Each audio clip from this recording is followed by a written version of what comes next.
O Senhor esteja com todos. Ele está no meio de nós. Proclamação do Evangelho de Jesus Cristo segundo Mateus. Glória a vós, Senhor. Naquele tempo, Jesus retirou-se para a região de Tiro e Sidônia. Eis que uma mulher cananeia, vindo daquela região, pôs-se a gritar: Senhor, filho de Davi, tem piedade de mim. Minha filha está cruelmente atormentada por um demônio. Mas Jesus não lhe respondeu palavra alguma. Então seus discípulos aproximaram-se e lhe pediram: mande embora essa mulher, pois ela vem gritando atrás de nós. E Jesus respondeu: eu fui enviado somente às ovelhas perdidas da casa de Israel. Mas a mulher aproximou-se, prostrou-se diante de Jesus e começou a implorar: Senhor, socorre-me. E Jesus lhe disse: não fica bem tirar o pão dos filhos para jogá-lo aos cachorrinhos. A mulher insistiu: é verdade, Senhor, mas os cachorrinhos também comem as migalhas que caem da mesa de seus donos. Diante disso, Jesus lhe disse: mulher, grande é a tua fé, seja feito como tu queres. E desde aquele momento, sua filha ficou curada. É palavra da salvação. Glória a vós, Senhor. Queridos irmãos e irmãs presentes aqui no santuário da Rainha da Amazônia em Belém do Pará, o santuário do Círio. Queridos irmãos e irmãs que estão acompanhando a nossa transmissão, eu fico muito alegre de poder hoje oferecer-vos uma catequese a partir da Palavra de Deus. Ela deve ser sempre o começo e o fim das nossas experiências de fé. E as experiências de fé acontecem aonde? No vento? No ar? Não. Dentro de nossas vidas. Portanto, a palavra deve encarnar-se, tornar-se concreta na experiência da vida de cada um de nós. E a palavra hoje nos ajuda muito nesse sentido. Estamos, pois, lendo São Mateus e vemos como o evangelista nos colocou diante de duas situações em seguida, aonde existe uma invocação feita em momentos muito difíceis. Como lemos ontem, no episódio da caminhada do discípulo Pedro sobre a água, e que ele então vai, e afunda, e torna a subir, e afunda de novo, e a certa altura, então ele grita: Senhor, salva-me!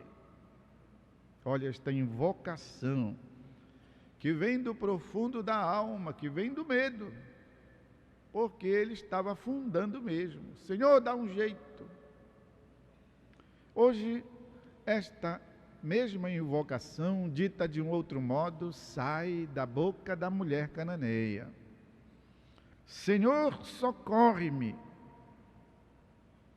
Portanto, a intenção do evangelista é mostrar como, em situações limite, em situações desfavoráveis, sobe um grito da garganta da criatura humana e este grito chega às orelhas de Deus. E imediatamente o Senhor acolhe estas súplicas. Em ambas situações, sabemos, especialmente aqui no caso da mulher cananeia, existe aquilo que nós chamamos de uma forma de oração da intercessão. Da intercessão. A mulher pôs-se a gritar: Senhor, tem piedade de mim, minha filha está cruelmente atormentada por um demônio. Ela não vem fazer um pedido pessoal, no sentido de para ela própria se beneficiar, mas apresenta a situação, a história de outrem, que é sua filha, ela que intercede. E nós vemos como ela intercede de um modo pessoal, ela assume a causa, é como se fosse para ela. Aliás, isso é próprio das mães, próprio dos pais, próprio das pessoas que amam. Interceder, pois, assumindo aquilo como se fosse para si, embora não seja. É por causa da sua filha. E ela supera obstáculos, primeiro dos discípulos, ainda aprendendo a serem discípulos como nós. Senhor, bora proibir esta mulher de ficar aí gritando. E Jesus lhe dá, ao invés, uma resposta que não é menos desafiadora. Quem sabe até mesmo para testar a fé da mulher. E diz da sua vocação: eu vim destinado primeiramente às ovelhas perdidas da casa de Israel. E depois a história do pão, porque àquela altura ninguém usava ainda talher, garfo, faca, estas coisas. Se comia mesmo era intingindo pão no molho.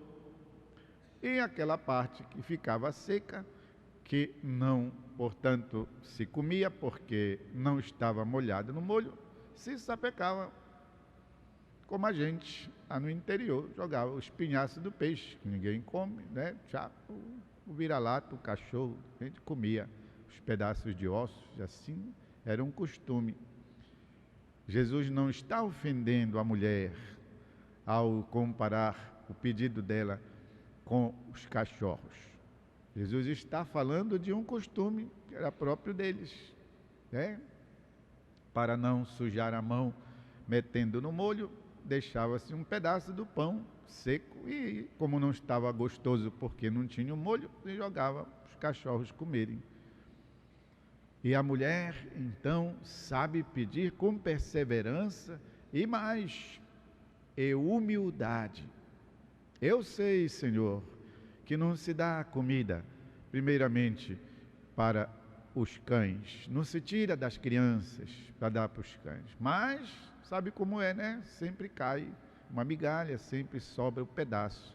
E não se deseja, e os cachorros comem. E aí vem o elogio e o concedimento da graça imediatamente. Desde aquele momento, sua filha ficou curada. Não sei se nos lembramos de um testemunho bonito que o Papa Francisco deu a respeito da oração. Deus ouve nossa oração. A Virgem Maria escuta a oração dos seus filhos. E ele dá um exemplo do que aconteceu certa vez, que um homem veio ao santuário de Luján, foi ao santuário de Luján, que é o santuário nacional mais importante que tem na Argentina. É imenso, já pude visitá-lo. Ele é todo róseo, é muito bonito. E ele é todo cercado por uma grade. E o homem chegou para pedir a graça do seu filho que estava muito doente. E estava fechado.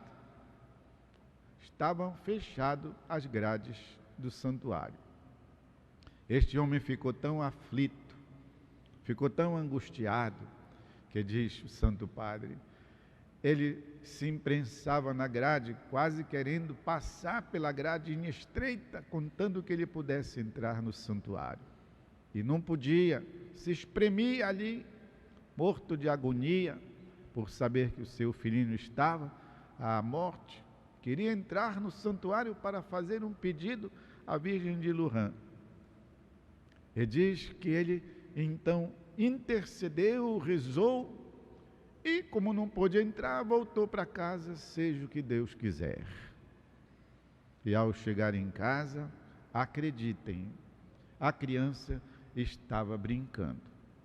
Como se conta nas narrativas do Evangelho. O homem chegou em casa e a menina estava em perfeita saúde. Assim aconteceu. E o Santo Padre diz, mas deve ser uma oração, não é um blá blá blá de um Pai Nossozinho e de uma Ave Maria dito às pressas e um benzimento mal feito ali na cara da gente. E diz que tem que ser oração feita com a alma, oração feita com o coração, oração em que você penetra, como comparando aquele pai que queria varar por entre as grades que cercavam o santuário para poder entrar lá, e foi exatamente nisto que ele entrou. Entrou espiritualmente, pediu para a Virgem, e a Virgem lhe concedeu quanto pedira. A oração de intercessão. A Igreja, nossa mãe, nossa mestra, nos ensina, preste atenção, a oração, a intercessão, ela não muda o plano de Deus, até porque Deus não tem plano ruim para ninguém. Deus quer todo o tempo o bem da gente. Esse bem que é atrapalhado pelo nosso próprio pecado e pelo fato de também não merecermos e não fazermos por onde. De modo que quando dizemos que a oração mudou, não mudou nada. A oração faz acontecer o plano de Deus, aquilo que Deus tinha e continua a querer para nós. Aliás, esta é a doutrina da divina providência. Deus tem e quer sempre para nós. Nós atrapalhamos o negócio, mas a oração nos faz então obter aquilo que Deus já com antecedência quer de bem para nós. Por isso, quando nós alcançamos as graças, nós alcançamos, na verdade, a realização do bem que Deus quer, e sempre quis e continua a querer para cada um de nós. Por isso, meus irmãos e irmãs, é bom intercedermos. Vale a pena intercedermos uns pelos outros. Aliás, Deus gosta mesmo é quando a gente até chega a se esquecer de nós próprios para pedirmos pelos outros. A palavra de Deus nos diz que Deus quer que todos se salvem e que todos cheguem ao conhecimento da verdade. Portanto, desejar isso para nós, desejar isso para os outros, está conforme o plano de Deus. E que nós devemos rezar uns pelos outros, rezar, salmodiar, até mesmo como faziam os cristãos no momento de serem mortos nas arenas dos coliseus de Roma, cantar, toando salmos, porque o relato dos mártires, as atas dos martírios dizem que eles cantavam quando estavam prestes a serem martirizados. Entoar cantos, entoar hinos, aprender os cantos da igreja, cantarolar, desejar o bem justo bem para as pessoas, ter presente alguma necessidade ali premente, que esteja mais na preocupação do nosso coração, da nossa alma. Colocar sempre de antemão, Senhor, se for da tua vontade, Senhor, se tu quiseres, Senhor, se for do teu agrado, Senhor, se for do teu bem. Recebi uma mensagenzinha onde dizia, Deus não lhe dá nada do que você não precisa, não lhe dá. Portanto, se alguma graça que a gente tanto pede, ainda não nos foi acordada por Deus, é porque nós ainda não precisamos dela. Haverá de acontecer, mas nós vamos continuar a pedir, continuar a insistir, sempre como dizia Santa Teresa de Ávila, se for da vontade de Vossa Majestade. Assim ela tratava Deus, porque foi criada naquele sistema, né, dos reinos lá da Espanha. Então ela transferiu para Deus esse título máximo, majestade, se você então quiser. Mas, meus irmãos e irmãs, não podemos deixar, pois, de interceder uns pelos outros. Vou dar um instante de silêncio, de modo que cada um de nós vai se fortalecer nesta certeza de que Deus escuta a nossa oração.